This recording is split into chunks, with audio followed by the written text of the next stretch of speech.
बेचने वाली चुड़ैल। एक बार की बात है, जादूपुर नाम के एक गांव में करतब दिखाती एक औरत एक रेड्डी के लिए गांव में आती है। आइए आइए मेहरबान कदरदान, खाइए रोहड़ा के ताजे ताजे केले। कभी खाए नहीं होंगे ऐसे केले, पीले पीले केले खाइए। ये कहकर रोहड़ा हाथों में 4 केले लिए उन्हें सर्कल में जोर जोर से हवा में उछालती हुई करतब दिखाती है, जिसे देखकर आसपास के सारे बच्चे अपने अपने मम्मी पापा से उस औरत के पास जाने की जिद करने लग जाते हैं। पापा, ऐसा तो सर्कस में बॉल से होता है ना, ये आंटी तो केले से कर रही है। चलिए ना पापा, देखते हैं।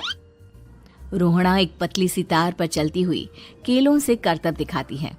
आते जाते सभी लोग बाहर रुककर उसके करतब देखते हैं और वाह वाही करते नहीं थकते। जैसे ही एक आदमी पास आकर उसे पैसे देने लग जाता है, तब वो कहती है, अरे नहीं नहीं साहब, मैं करतब तो बच्चों के मन को बहलाने के लिए करती हूँ। धंधा तो मेरा केले का है। पीछे देखो मेरी रेड्डी, जो भी मेरे केले खाएगा मेरी तरह चुस्त दुरुस्त और तंदुरुस्त हो जाएगा। पता चलता है क्या कि मेरी उम्र 55 की है। अरे पर ऐसे ठंड के मौसम में कोई केला क्यों खाएगा? ये ऐसे वैसे केले नहीं है साहब, ये शरीर में गर्मी देते हैं। ठंड को दूर भगाए जो भी रोहिणा के केले खाए। पापा, अगर मुझे केले नहीं मिले तो मैं घर नहीं जाऊंगी। तभी उसके पापा कहते हैं कि बेटा, केले ठंड में कभी गर्मी नहीं देते। ये सब कहने की बातें हैं, सामान बेचने का तरीका है इनका। पर पिंकी नहीं मानती। मैं केले खाऊंगी। पिंकी की जिद के आगे नत्थू हार जाता है और उसे केले खरीद कर दे देता है। पिंकी खुश होकर केले घर ले आकर खाती है। अब मैं भी करतब करूंगी, कितना मजा आएगा। जादुई केले। पिंकी पहला केला खत्म भी नहीं करती कि वो बेहोश हो जाती है।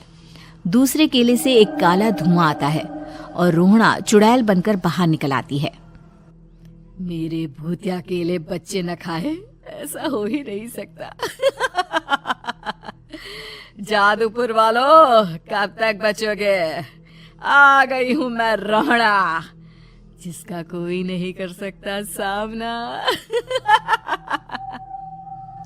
रोहड़ा पिंकी को गोद में उठाकर काले धुएं में कहीं गायब हो जाती है। शाम के वक्त नत्थू घर लौटता है और पिंकी को घर में ना पाकर उसकी माँ से कहता है, माँ पिंकी कहाँ है? अरे बेटा, उसे तो तू सुबह करतब दिखाने ले गया था ना, फिर कहाँ वापस आए तुम दोनों? मुझे लगा तू उसे अपने साथ मंडी ले गया होगा। हे भगवान, मेरी बच्ची कहाँ गई? मैं उसे घर ही तो छोड़कर गया था माँ। नत्थू गांव के घर कोने में अपनी बेटी को ढूंढता है, पर उसे वो कहीं नहीं मिलती। परेशान होकर आखिर रो रो कर नत्थू हिम्मत हार कर घर लौट आता है। अगली सुबह रोहड़ा फिर से करतब दिखाने आती है और इस बार पिंकी की तरह रोनी केले खरीद लेता है। 50 रुपए दिए थे पापा ने, सारे पैसों की मैंने केले खरीद लिए हैं। अब मैं भी आंटी की तरह ही करतबबाज बन जाऊंगा। यही सोचते हुए रोनी केले खाता है और पहला अकेला केला आधा खत्म भी नहीं करता कि चुड़ैल उसके सामने आ जाती है। मेरे साथ चलने का समय आ गया है रोनी। ये तो बस शुरुआत है। अब इस गांव के सारे बच्चे धीरे धीरे मेरे कब्जे में होंगे, एक बच्चा भी नहीं बचेगा। ये कहकर रोना रोनी को गोद में लेकर काले धुएं में अदृश्य हो जाती है। इसके बाद हर रोज गांव में से कोई ना कोई बच्चा गायब होता, पर ऐसा क्यों हो रहा है किसी को भी समझ में नहीं आ पा रहा था। रोज की तरह अपनी बेटी पिंकी की तलाश में नत्थू गांव के एक तालाब के पास बैठा रो रहा था।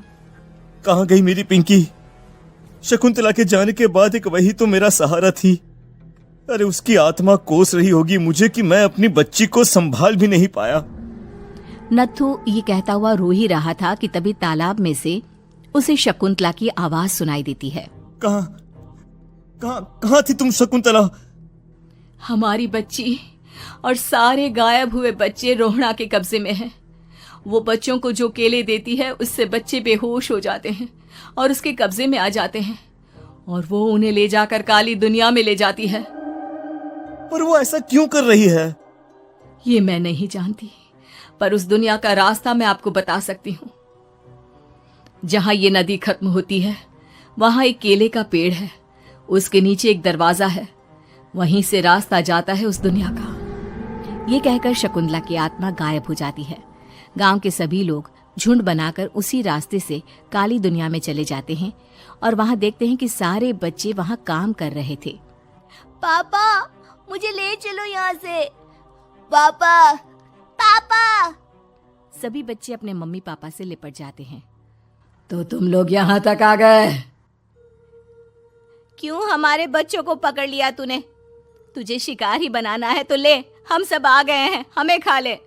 नहीं, मुझे बच्चे चाहिए। मेरे बच्चे के बदले तुम लोगों के बच्चे। क्या मतलब? मैं इसी गांव में रहने वाली एक औरत थी।